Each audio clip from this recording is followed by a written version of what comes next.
She hasn't slept in 3 nights, whispered the boy, holding the Apache girl's hand. The river had drowned half the trail that spring, and the earth along its banks had gone soft and strange, as if the land itself were trying to forget the shape it used to hold. Trees bent where they'd once stood proud, their roots pulled loose from the soaked earth, hanging like sinews from a dying thing. The mud was deep and red, the color of dried blood churned with copper, and the sky had been sitting in a low crouch for days, clouded, close, and strangely silent, as if the thunder were listening for something before it chose to speak. She was there, at the water's edge, when the boy first saw her. Slumped under the weeping skeleton of a cottonwood, her knees pulled to her chest, chin resting on the thin blue swell of her wrist. Her skin, that once had held the bronzed burnish of desert lineage, looked pale beneath the cast of stormlight. Her black hair, thick and tangled with riverweed and wind, clung to the sides of her face like wet string. And though her body stayed motionless, stone still, like something left behind by time itself, her eyes were wide open, not watching, not blinking, just open, hollow. She hasn't slept in 3 nights, the boy whispered. He crouched beside her now, thin arms wrapped around his knees, hand trembling near hers but not yet touching. His voice was barely a breath, something you might miss if you weren't listening closely, something you might mistake for wind in the reeds. He didn't know her name. No one did. She had walked into the settlement after the 3rd night of storming, barefoot and shivering, her dress soaked and clinging like skin. Her shoulders were torn raw, as though she'd been dragged through brush or lashed by something that wasn't made of hands. They'd found her leaning against the church wall at dawn, eyes still wide, lips split down the center from cold or thirst. She'd spoken not one word, not to the marshal, not to the doctor, not to the woman who'd offered her stew. She just stared straight ahead, like she was still seeing something that hadn't let go of her yet. No one knew if she was hurt or hunted. No one dared to guess. Some said Apache. Some said Mojave. Some said half feral. Others said cursed. The preacher's wife said she had the eyes of someone who'd crossed into the veil and come back without permission. The boy just said she hadn't slept, not in 3 nights, and that was the only thing that felt like truth. He'd stayed near her since that morning, uninvited but unnoticed.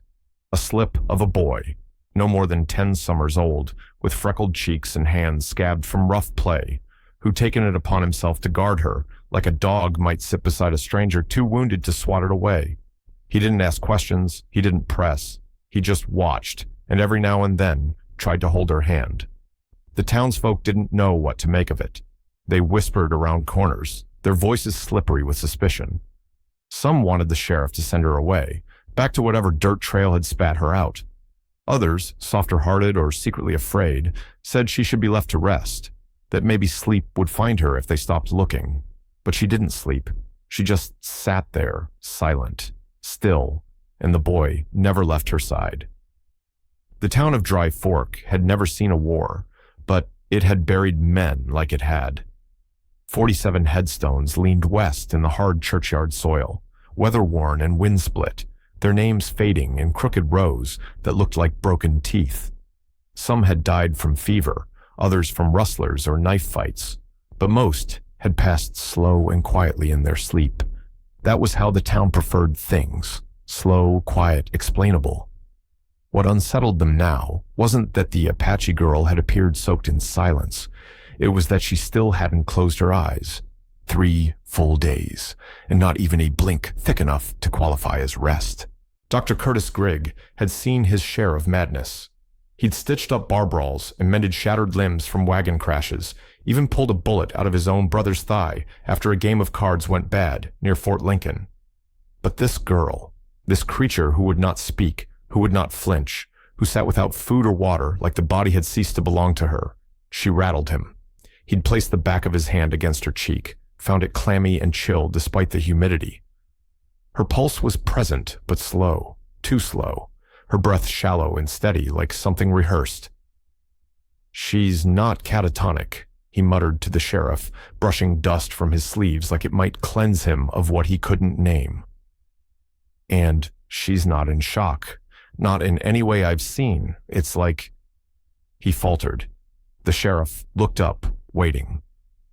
Like something's keeping her awake from the inside. Sheriff Morton Yates wasn't a man given to superstition. His belt sagged with weight, not from bullets, but from years of carrying decisions that cut both ways. He'd hanged men on 3 occasions, arrested many more, and once talked a woman down from stabbing her own husband when she caught him with the schoolteacher. But when he looked into the Apache girl's eyes, he didn't see rebellion or rage or madness. He saw something waiting. "She hasn't spoken a word?" he asked. The doctor shook his head. "Not to me, not to anyone. Except that boy, maybe." Yates turned his head.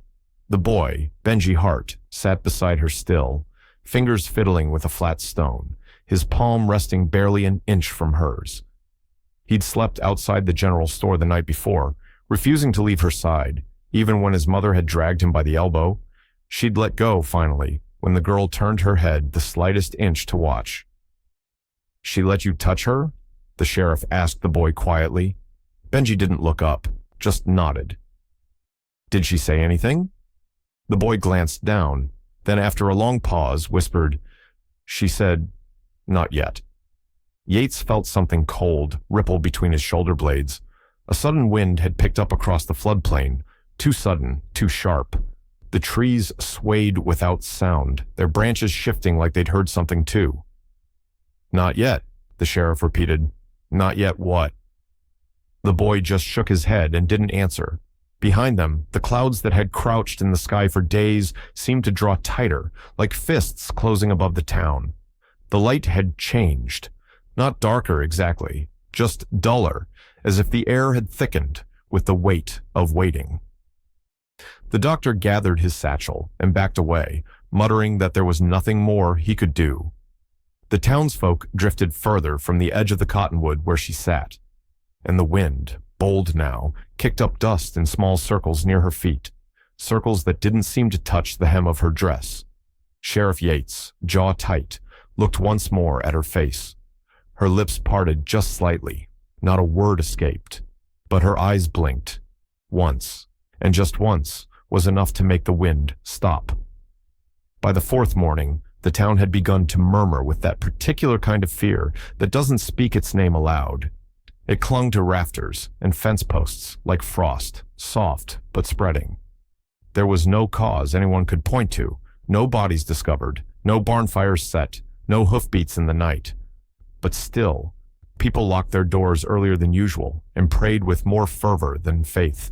It was something in the air, in the wind, in her. It was then that Widow Calhoun's hired boy came running into town, barefoot, breathless, his face pale as flour and his arms covered in scratches, like he'd run straight through the thorn brush. He collapsed near the well, clutching his ribs, gasping between words. All he could get out was, "The fence. There's blood. It ain't from a cow." Sheriff Yates went out that same hour, riding with 2 deputies and the doctor, who insisted on coming despite his uselessness. The boy rode with them too, Benji Hart, holding tight to the saddle horn, stubborn as sunburn. No one argued, no one dared to tell him no, not after what the girl had whispered to him. Old Calhoun's place sat 2 miles west of town, across a shallow ridge and through a gulch known for snakes. The cattle there were lean, not much meat on them, but they grazed quiet and kept to themselves. When they arrived, the first thing they saw was the split rail fence sagging in one corner. The second thing was the blood. It hadn't dried. Thick smears of it ran along 3 posts and soaked the dirt below like someone had wrung out a liver. There were prints in the muck, bare feet, not hoofed, not booted, human. But the strangest thing was this: only one set of tracks, and they led nowhere, not away from the fence, not back toward the house, just a half circle around the post, a lazy arc carved into the blood-wet earth, and then nothing, like someone had vanished mid-step. Sheriff Yates dismounted. He knelt near the prints, frowning, his hands hovering above the dirt like he didn't dare touch. His deputy, Lewis, muttered something about spirits, got hissed at to shut up. The doctor crouched too, peering at the blood. "It's fresh," he said, "an hour old at most." Benji stepped forward then. He hadn't spoken the whole ride, but now he stood beside the sheriff, staring down at the print nearest the splintered post. He didn't shake. He didn't flinch. He only whispered, "She saw it before it came." Yates turned to him, the lines in his forehead deepening. "Saw what?" Benji looked toward the cottonwood trees in the distance. They were still, windless now, quiet. He said, "She's not awake because she's afraid. She's awake so it won't come again." The men exchanged glances. No one dared ask what it was. Back in town, the girl hadn't moved, not since the night before, still at the cottonwood, still wide-eyed. The only difference now was that her lips were chapped from the wind, and her eyes, those slow, sun-deep eyes, looked like they'd been staring at something that watched back. The sheriff stood a while longer at the fence, listening to the trees, to the hush in the grass, to the absence of birds. His jaw clenched. He ordered the tracks sketched and the fence repaired, but the boy didn't move. He stood rooted in place, eyes fixed on that single footprint in the blood. And quietly, under his breath, he whispered again, "She hasn't slept in 3 nights." The town's oldest voice belonged to a woman called Mercy Gray. She lived on the edge of the river bluff, in a squat cabin stitched with moss and silence, her chimney long cold, and her front door always left ajar, not from carelessness, but custom. No one knocked, and no one entered unless they were prepared to hear things they didn't want the wind to remember. She was half Apache, it was said. Or maybe not even that. Maybe she just knew Apache ways, or had taken up with one long before anyone bothered recording the truth. She walked barefoot always, even in snow, and her eyes were so pale they looked nearly blind. But they weren't. She saw more than anyone cared to admit. When news of the blood at Calhoun's fence reached her, she didn't ask how much or whose it was. She only whispered, "Did it arc or did it spatter?" Sheriff Yates stood on her stoop that afternoon, hat in hand, sweat on his brow. She hadn't invited him in, but she didn't turn him away, just sat on her worn stool, legs crossed, fingers threading a thin cord of tobacco into a pouch she didn't even seem to know she was holding. "Something's wrong with the girl," he said. Mercy didn't answer. She hasn't spoken. She hasn't moved. Still, no reply. The sheriff pressed, his voice quieter now. "We found a single set of footprints, human, no trail leading in or out, and blood, enough to kill someone twice over, but no body." At that, the old woman's hands stilled. Her eyes, cloudy and sunken like moonlight through old glass, lifted to meet his. "How many nights?" "3, the sheriff said. 4 now." Mercy Gray stood slowly, her knees creaking like the bones of the house. She didn't look at him as she spoke next, just turned toward the dark interior of her home, where bundles of dry sage hung from the beams and the smell of ash still clung to the walls. "She's not sleeping," she said finally, "because something's still walking in the space between what happened and what hasn't yet." Yates frowned. "What does that mean?" She turned then, the sharp bones of her face catching the light. Her expression was not cruel, but it was merciless. The difference mattered. "You ever hear of the hollow dream?" He hadn't. "It's not sleep," she said. "Not exactly. It's where a soul gets caught between this world and the next. When a thing happens that should not have happened. When something unnatural brushes against time. It leaves a mark. A cut too deep for the body to feel, but the spirit knows it's bleeding. So it stays awake. To keep watch. Because what it saw hasn't left yet." The sheriff's breath caught somewhere behind his teeth. "She saw it?" he asked. "She sees it still," Mercy replied. Outside, the wind picked up. Not loud, not strong, but sharp as a whisper behind the ear. The trees along the bluff leaned slightly toward the cabin, like they were listening. "She's not haunted," the old woman continued. "She's guarding, and whatever it is she's guarding against, it hasn't finished." Sheriff Yates stood a long while before finally tipping his hat and backing down the step. His boots crunched dry grass, but he barely noticed. His mind was already elsewhere, on the girl, on her eyes, on the hollow stillness she carried like a sickness passed down from somewhere older than the land. And behind him, from the shadow of Mercy Gray's cabin, came a final warning. If she closes her eyes before it passes, the thing might find someone else to follow. That night, the town did not sleep easy, and neither did the boy, still holding the Apache girl's hand beneath the moonlight as her eyes refused to close. It began with silence, not the natural kind, the hush that comes when snow falls heavy or when thunder takes its breath, but the kind of silence that feels wrong, as though something loud had entered the room and all the air held itself back in fright. A silence that pressed on the ears like altitude, that made your chest feel shallow, that made even the insects stop crawling. Just after midnight, Sheriff Yates stepped onto his porch for a smoke and noticed the stillness right away. No frogs from the creek, no rustle of field mice in the grain shed, no coyotes crying down by the gulch, and no dogs, not a bark, not a whimper. Every hound in Dry Fork, every lean mutt, every porch-curled shepherd, every chained cur had gone silent, or gone missing. At first, it was just a notion.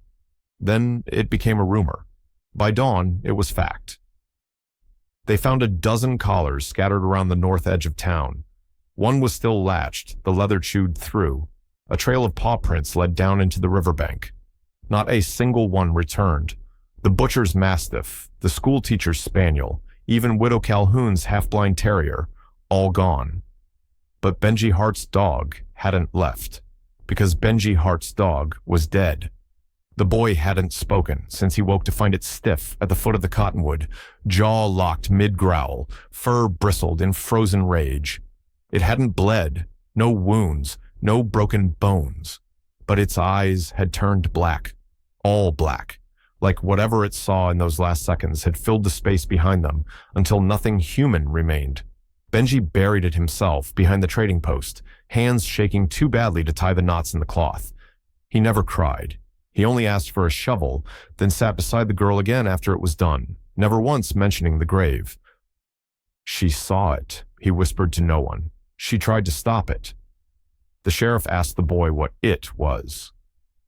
The boy didn't answer. At noon, a dust storm rose over the South Hills, abrupt, swirling, unnatural in its shape. It moved against the wind, coiling not like a storm, but like a thing with a direction. The clouds above shifted the same way, as if the sky were watching something crawl beneath it. The girl never blinked. By then, even the town's most stubborn skeptics had stopped scoffing. The preacher stopped holding service. The blacksmith kept his doors shut and refused to fire the forge. People crossed themselves when passing the cottonwood, and more than one family packed up their wagons and slipped quietly down the old mining road, away from whatever Dry Fork had become. Only Mercy Gray remained unmoved. She sat on her porch at sundown, legs folded beneath her, eyes staring toward the east, where the light dimmed unnaturally fast and the air began to smell of iron. "It doesn't hunt like a beast," she said aloud. "It waits. It waits until she's too tired to hold it back." The sheriff heard her from the path and felt something bitter in his blood. "What happens then?" he asked. She didn't look at him. She only replied, "Then it becomes someone else's burden." That night they lit no lanterns in Dry Fork. No one sang, no one drank. Even the saloon stood dark, and beneath the cottonwood in the center of a town straining under the weight of unseen eyes, the Apache girl sat upright still, eyes fixed, hands unmoving, heart beating quietly against the wall between this world and whatever stood just beyond it. She hadn't slept in 4 nights, and now the whole town was learning why. It happened just before the 6th dawn. The boy hadn't closed his eyes all night, not because he didn't want to, but because she hadn't, and he'd promised her, in his own quiet way, that he'd keep watching until she did. His small body leaned against her knee, cheek pressed to the rough weave of her stolen shawl, fingers curled into the hem of her sleeve, as though it tethered him to something unbreakable. No one else was near. Asser. They wouldn't say it out loud, but the girl wasn't just strange anymore. She was something else now. A vessel, maybe. A warning. Something sacred. Or cursed. And Benji Hart, the only soul who hadn't let go of her hand, had begun to feel it too. It wasn't just that she didn't move. It was the way the air moved around her. The leaves near the cottonwood didn't rustle the way they should have. The dust that settled on the boards of the walkway never touched her skin. Bugs avoided her completely. It was as if the space she occupied obeyed different laws than the rest of the town. Or maybe it didn't obey anything at all. Then came the sound. Not loud, not sudden, but deep. A low, groaning pressure that vibrated up through the soles of your feet and behind your teeth. Something older than thunder, older than mountains, older even than the language used to name it. It didn't come from the sky. It came from beneath the earth, and it carried with it the weight of 1,000 buried voices pressed beneath stone and time. Benji sat up straight. His hand gripped hers tight now. The Apache girl's eyes didn't flicker. They only narrowed. A breath left her lips like wind across snow. And then the dust began to rise. It came first in curls, lazy spirals kicked up from the dry paths around the trading post. Then more of it, more than a breeze could explain. It swept through the square in loops and columns, like smoke with purpose, like ash with teeth. The sky above shifted from gray to a deeper, meaner color, the bruised purple of a storm that had never known mercy. The dust did not blind them. It revealed. Shapes began to form in it. Not figures, not quite, but impressions, like someone had carved their outline into the wind itself. Shoulders too wide for any man. Eyes that glowed like coal behind a veil of spinning sand. A mouth that didn't move, but hung open. Too wide, too long. The edges of it curled like they'd been sewn shut and then ripped back open. It didn't walk. It watched, and it watched her. Benji turned his face to her. He tried to speak. His mouth moved, but no sound came. The thing in the dust turned toward him for just a moment, just a second, and he felt it like fire behind his ribs. His eyes filled with tears. His nose bled. But he didn't let go of her hand. She, the girl who had not slept, moved at last. Slowly, deliberately, she stood. Not like someone waking, like someone summoned. The wind spun tighter now, howling in a low, spiraling scream, and the figure of dust began to fracture. Its shoulders convulsed, its mouth stretched longer, and then her lips parted, not in speech, but in a sound. A hum, low, steady, carried on a frequency no one in town could name. It wasn't music, it wasn't chanting. It was something older than either. A tone passed down through marrow, a signal meant not for ears, but for whatever waited behind the veil. And the thing in the dust began to bend. Its shoulders hunched, its limbs twisted. It folded in on itself like a dying star collapsing under its own weight. The wind died, the dust fell, and where it had stood, nothing remained. Just the cottonwood, just the boy, just the girl, still humming. She turned then for the first time to Benji. Her voice came like dry rain. "You kept watch for me." And the boy, too stunned to speak, nodded slowly. She closed her eyes for the first time in 6 nights. And then, at long last, she slept.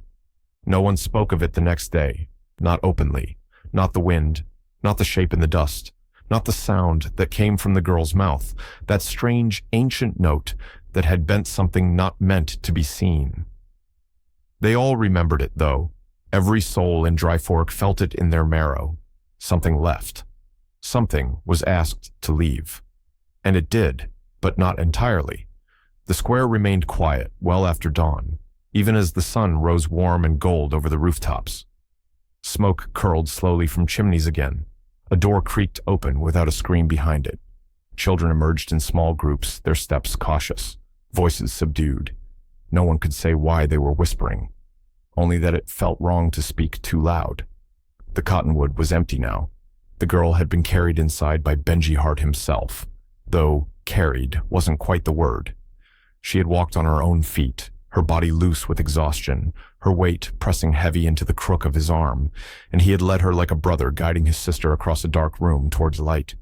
She hadn't opened her eyes since. She hadn't opened her eyes since. Sheriff Yates stood on the steps of the jailhouse, hat in hand, staring toward the place she'd sat all week long. The earth still held her shape, a dip in the soil where her knees had bent, a small half-circle etched in the dust where Benji had dragged his heel. No grass grew there anymore, and somehow no flies dared to land. "You believe what we saw?" Deputy Lewis asked him, voice hushed. Yates didn't look at him, just replied, "You don't have to believe a thing that already happened." He walked across the square not long after, stepped into the boarding house where the girl now lay in the back room. The preacher's wife had scrubbed her gently, wrapped her in linen, and tucked a sprig of dried sage beneath the corner of the blanket, without being told. Benji sat beside her still, one hand resting atop hers, the other holding a cup of warm milk she hadn't touched. "Still asleep?" the sheriff asked. Benji nodded. "She don't move much, but her face looks different now, like she remembers how to dream." Yates stepped closer. He studied the soft rise and fall of her chest, the calm at the corners of her lips. There was no stiffness there anymore, no violence ready to wake, just stillness, the honest kind. The kind sleep gives freely only after pain has been listened to. Mercy Gray came by, Yates said after a beat. She said the thing that followed her, "It won't come back." Benji didn't answer at first. Then, "It might follow someone else now." That silenced the room. Even the walls seemed to hush. "Why her?" the sheriff finally asked. "Why would it come for her?" The boy's gaze didn't move from the sleeping girl's face. "She was awake when no one else was," he said. "She saw it, and it saw her back. That's how it chooses." "And what stopped it?" The boy didn't hesitate. She didn't blink. Outside, the town slowly remembered how to move. A wagon creaked past the livery. A rooster called. Someone laughed, nervously, but it was still laughter. The spell was breaking. But not entirely.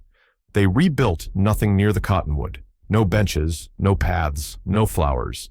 The square was left bare, and in time, the townsfolk would tell the story differently. They'd say a girl showed up broken and left in peace. They'd forget the blood, the silence, the shape in the dust. They'd forget the dogs. They'd forget how close they all came to something they didn't have the name for. But Benji Hart would remember, and so would she.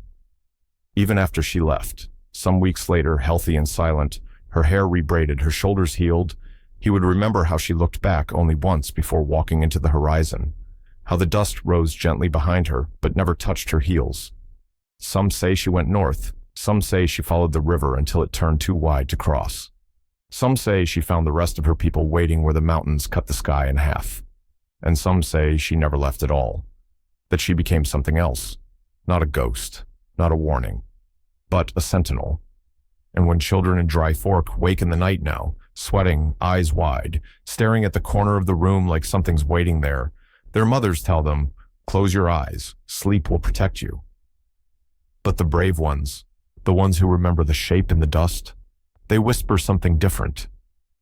"She hasn't slept in 3 nights," they say, like a prayer. And in the quiet that follows, they stay awake just a little longer, just in case.